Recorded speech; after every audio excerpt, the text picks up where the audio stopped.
I was not expecting to be here in my pajamas. Which really aren't that much different from what I just regularly wear anyway. But that's just it, Brad. I knew you would be here in your pajamas. That's why I You're parked. watching me? That's why I parked so far from the theater and made you walk in the cold. It would honestly be an easy thing to predict me showing up in my sweatpants, because honestly, it's not like I haven't before, even when I'm coming from home. I'm pretty tired. I was, I went in, I went into the studio to edit today, early this morning, and due to some problems with the video file, it took me longer than I anticipated, so I was like, well, I've already got the camera here and everything. I don't have to, I don't have the time to stop back by home, but even if I did, it's like, well, I've already got the camera.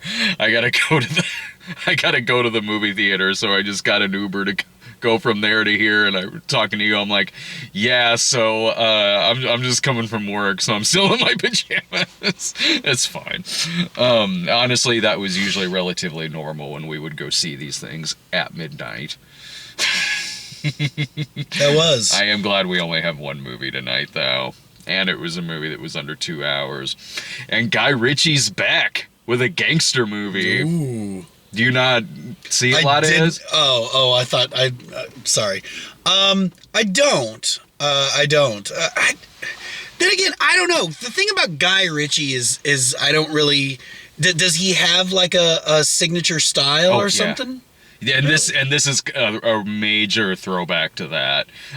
He started out doing things like he got known for doing stuff like Lock, Stock, and Two Smoking Barrels, and then Snatch, and later Revolver, Rock and Rolla, a lot of British gangster movies. It's kind of his strong suit, and he's done more studio stuff since then. He did both of the Sherlock Holmes movies, both of which I did like.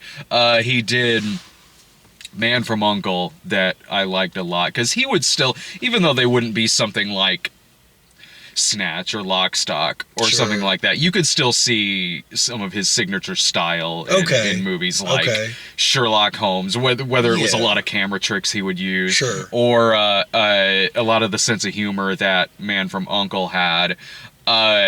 He did that King Arthur movie, which was really bad, but even in that, it was his tropes gone overboard, but you could see some of his slow-mo, a lot of that in King Arthur, and it really didn't work. And earlier this year, he directed that Aladdin remake.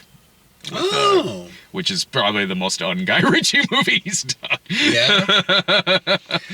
So I'll say this, I definitely enjoy his work relatively. I probably find him about as hit and miss as Joel Schumacher. Oh, interesting comparison. What made you think of Joel Schumacher? Well, I've just always thought Joel. Well, no. I'm not comparing him artistically. I'm saying he's just another director who's. Oh, okay. You know, he's got some good ones. He's got some bad ones. Definitely. You know. Yeah, totally. A lot of people forget how many great movies Joel Schumacher has made. And because they keep going back to Batman and Robin. They keep bringing up Batman and Robin. It's like, he also did Falling Down and 8mm. I love that movie. That was his first movie after Batman and Robin, where he's like, I'm gonna make the darkest freaking movie that I can come up with to follow up Batman and Robin. And Guy Ritchie, you can tell he's having fun going back to this genre that he likes being in. A British gangster movie, a dark comedy, certainly, very dialogue heavy, very one-liner heavy, and the comedic bursts of violence that it has as well. And I was sitting there watching it going, I really do miss these movies of his that he made. That really made me start liking him as a director. From his first big movie, Lock, Stock, and Two Smoking Barrels, Snatched, I like a lot. Most of that I do. And like those movies, this one also has a very big ensemble of very larger than life characters. Whether it's how they dress, how they talk, the lines they have, the little quirks they have, whether it might be their laugh or how they do their vulgarity, the one-liners, their style and everything. That's common with his movies as well. Overall, what did you think of... I mean, I kind of know because I could hear you sighing next to me. Dude. Okay, so now find out, like, the style and everything is like his signature. I don't know. I'll have to take back some of the praise that I just gave him, because here's the thing, dude. This movie was a hipster movie. This was very much for hipsters. Yeah. And so yeah, if Guy Ritchie makes movies for hipsters, then it's like, oh hell. It feels like something for it. It's definitely shot and written in a very 90s way. It feels very mid to late 90s. Well, hell, it has a climax that actually has the Miramax building in it. Right. Even the opening credits. Right. You can tell this is definitely a throwback. Definitely trying to be a return to form with the genre that he's best known for and that he works best in. Now, I agree with a lot of what you're saying. The dialogue was very pompous, very pretentious. They were all trying to be these, like, hipster badasses, and I was just not at all. I was just not at all. I didn't care. I just did not care. You know what? This movie is a little under 2 hours long, and I would say for an hour of it, I was totally in the boat that you're in. Yeah.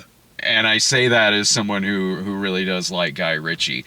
Now, where I think you and I might deviate a little, probably not by a lot, because it's not like I love this movie, but I think I like it better than you did. Right. It did pick up for me in the second half. When there were a lot of standout moments in it and standout scenes, whether it was them chasing those kids down to get their phones. Yeah. The scene in the freezer. I like that. The part in the Chinese restaurant. A lot of the climax I was really digging. When it was starting to come together for me. Yeah. Because really, in the first half, it's not like I wasn't enjoying a lot of these characters or the performances. I thought the performances were really good. I was going to say, let's talk about Hugh Grant. Oh, yeah. Going from, like, Love Actually to I'm so sorry. He's a human C-3PO in Love Actually. He's branched out a lot in recent years. I love Hugh Grant. And here he is now being this, like, shady, scuzzy, like, even back in the writer, day, he'd have roles where he'd show his dark side a bit, and certainly in his old age, now that he's a bit older, he does this a lot more. I love Hugh Grant, especially, like I said, now that he's older and he's doing more strange roles like this, and he's amazing in Paddington too.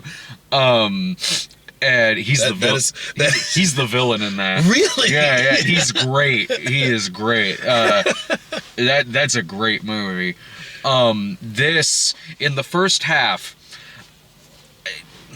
I was the story. I was like, okay, I know what it's about. I'm not having problems following it necessarily. Right.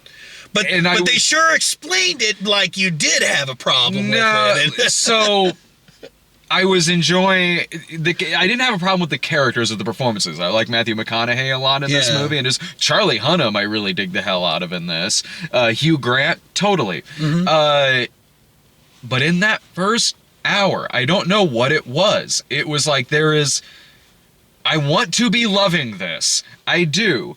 Because this is the kind of movie I've wanted him to go back to for a long time. Mm-hmm. But there was just something taking me out of it. There was just something not connecting everything. And whenever... It seemed like a lot of scenes would go on for a long time where they would just keep talking and talking and talking and talking. And then it would be doing this wraparound segment where Hugh Grant is explaining all of this to Charlie Hunnam. And every time it would cut back to that, I would kind of sigh inside a little bit because I was like, you're kind of breaking any sort of momentum I would have with this story. Exactly. But in the second half of the movie, or at least in the last, third, it was all starting to come together, I thought, in a much better way. And I'll agree with that. That, as the ending started to come closer, things were unraveling in a sense that would, I don't know. I do feel like the ending could have been more of a payoff for that large hour-long setup or hour and 20-minute setup for the last half hour of it. If that last half hour were just, I don't know, just a bit more explosive or something like that. It wasn't quite totally anticlimactic, but it was I don't know, it just didn't feel, it still was just a little stale. It was working for me in the sense that I was at least relieved it was really picking up. Because in the first hour of this, I was sitting there going, I don't care too much for this. Exactly. And so when it was starting to gel and work, then I was sitting there going okay, this is cool. I like seeing these characters do what they're doing. Now they have a lot more material to work off of here. Now I'm enjoying when they're on screen. Now I want to see how this is all going to resolve itself and kind of double back on each other. I could tell that Guy Ritchie was basically doing his own version of The Long Good Friday, this Bob Hoskins gangster movie, because there's something that happens in this where it's this is about shot for shot something from the Long Good Friday. I'll mention it after the video, but I so agree with you for the most part on the dialogue, because I thought that there were times where the dialogue was clever. Yeah. Especially that scene with McConaughey and the dude in the freezer, when these actors could really kind of cut loose. Charlie Hunnam trying to get the phone from that guy. Yeah. Colin Farrell and his stuff. And then there would be a lot of time. Refresh my memory. Who did Colin Farrell play in this? Right. It's kind of to this movie. It's right after I asked. That, it clicked. I was he's kind of to this sort of what Brad Pitt was in Snatch. Oh yeah. The Pikey. Yeah. And so there is a lot of dialogue in this movie where it was.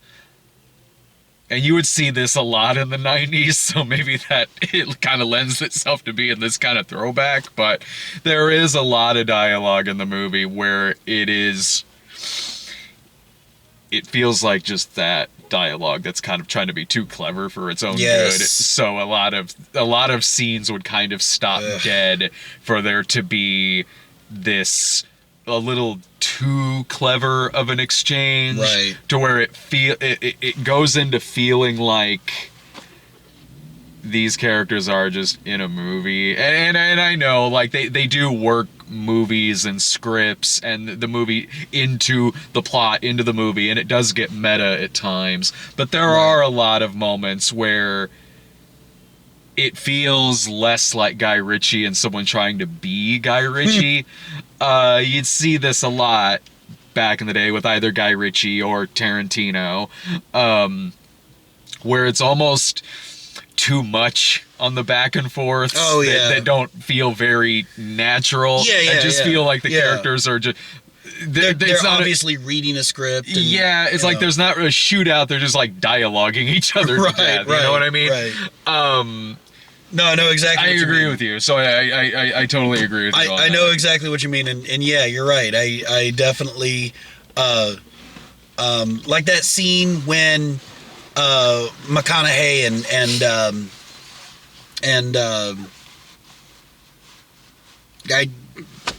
Charlie Hunnam? Yes, thank you, Hunnam.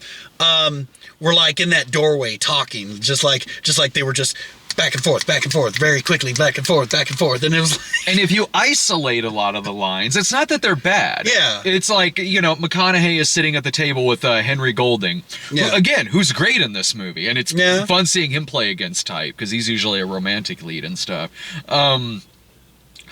He says, McConaughey says something to him like the salt and the pepper, it's all out on the table. Oh yeah.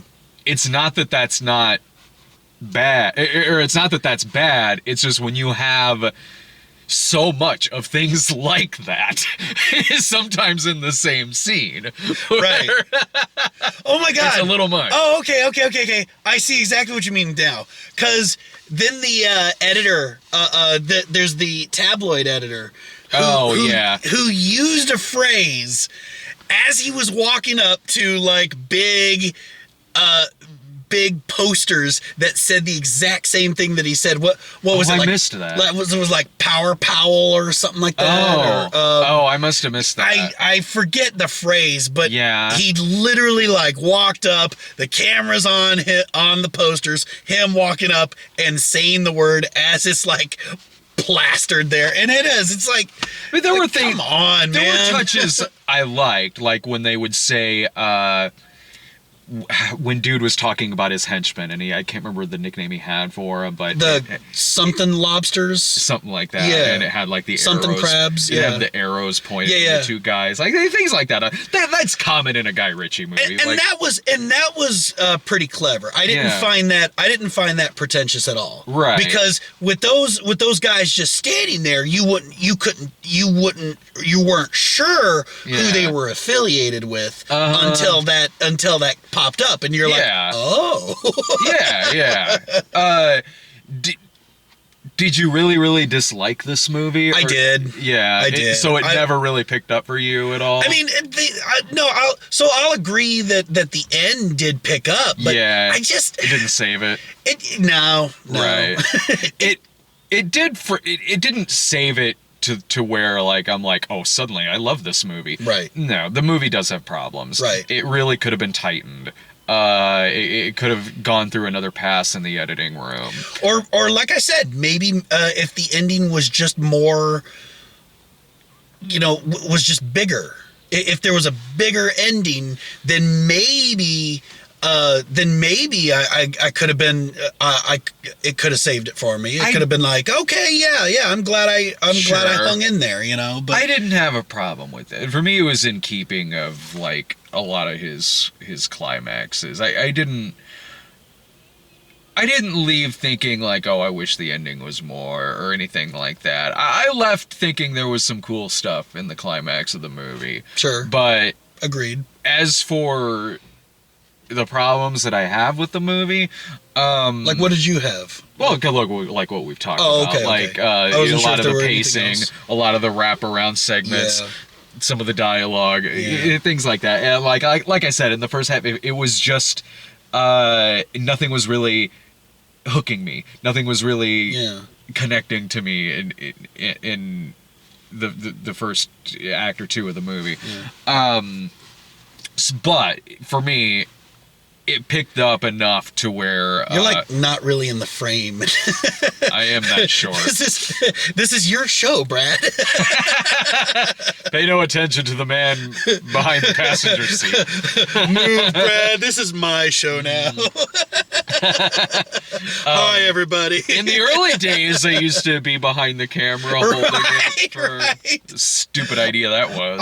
I honestly went back and watched a few old episodes. Ew, why would you ever do that? That was fun. That was Was fun. it really? I mean, somebody in the comments reminded me of our Transformers 3 review. Oh, so yeah. I went back there and I watched like the you, me, and Irving in the back I'm while losing it. I would probably watch it now, that review now, and go, dude, calm down. It's a terrible movie. Don't get me wrong. It's not like I'm like, oh man, you were harsh. Like, no, that's a terrible freaking movie. That was terrible. Save like angry moments like that for I don't know, Black Christmas or something. Or Zookeeper. I didn't see Zookeeper. Oh, yeah. But it picked up enough for me to where it's like, I don't like this as much as Snatch. I don't like it as much as Lock, Stock, and Two Smoking Barrels. Agreed. Or Revolver. But I did like it better, way better than King Arthur. Okay. It was way better than that, and it is by far more of a Guy Ritchie movie than Aladdin. Oh, dear God, is it ever? I really liked Man from U.N.C.L.E. I thought that was really underrated. This, for me, it picked up enough for me to at least be like, you know what? Like, if I saw this, like, I don't know how many, if they have second run theaters now anymore. They did when we were kids, but like, if you find like a... There's one in Logan Square, actually. Is there really? I don't know if you'd call it a second run, but it's definitely cheaper.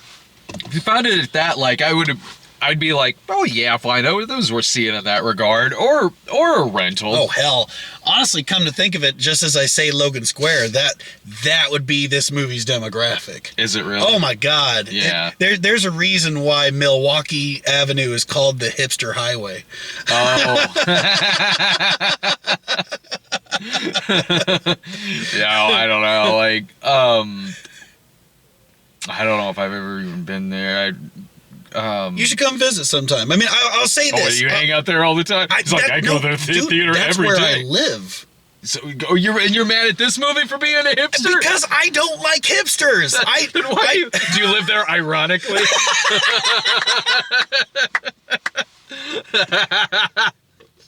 Yes. No. Do I live there ironically? No, you see, I got my apartment like literally from couch surfing with a friend to getting this apartment, and then after I moved into the apartment, that's whenever I got to know the neighborhood, and I'm just like, oh hell, hipsters. But on the plus side, it's next to the best record shop in the city. Yeah, exactly. Now here's the thing about hipsters that I will say is a saving grace. Yeah. They know good restaurants, they know good bars and stuff like that. So that's why I say they're not going to tell you though, because really you wouldn't have heard of it. I mean, honestly, dude, you should already... It wouldn't be your thing. You should already know, man. But yes, there are vinyl record stores. There are coffee shops where, they sit around and type up their screenplays. Excuse me. I wrote another Cinema Snob movie in a Panera Bread. Thank you very much. Oh, did you? Okay. It's too noisy in the apartment. Well, okay. Okay. We're always My writing bad. in, well, it's not really. It's more of a sandwich shop, really. I guess. Panera Bread's like not where you write like a movie like The Gentleman. Panera Bread's where you go to write something like Book Club or Palms. Obviously the genre of another cinema movie. Would you not even recommend this as like a rental? Or I mean, like I said, it's got its demographic. Mm-hmm. It's got I'm not the audience for it. So yeah. if you are that audience, and we know who you are. Sure, go see it, I guess. Whatever. If you really dig the Guy Ritchie movies, Yeah. you'll find. I don't know how much you'll like it compared to his others. I don't know if you like it better than I do, or And don't sit relatively on there par. and deny that you're a hipster. I'm just saying. What was that joke that Alex used to tell? How many hipsters does it take to screw in a light bulb? You don't know. Yeah, that was the punchline. Mm-hmm. You don't know? I had that Oh yeah. Our buddy Alex, he was in. He got shot with an arrow in the first Cinema Snob movie, and he was on a couple of midnight screenings. We reviewed Yeah. the Wolverine, and he's in Game Boys with me. Yeah. Us. Oh, I cut you out of that, dude. Of course you did. This is how I tell people years later. I know no one sees my work. No, if you're big into Guy Ritchie movies, you'll find stuff in here that you'll like. You might not love it, but you'll find stuff that's charming and funny enough. Yeah. But all right, next week is the rhythm section, and Which that looks good. Yeah, that and something else. A horror movie coming out next weekend. Don't worry about it. I was gonna get out the Regal app. The Regal app. We'll say on there, unless they take it away like they did The Rescue. The Rescue was going to be playing here this weekend and then just vanished. It must have died in a fire. So, It didn't get rescued. yeah. All right. So subscribe to us, youtube.com/The Cinema Snob. Also, we posted up our worst movies of the year list. We did that a couple of days ago. So check that out. That's posted. And have a great weekend, everyone.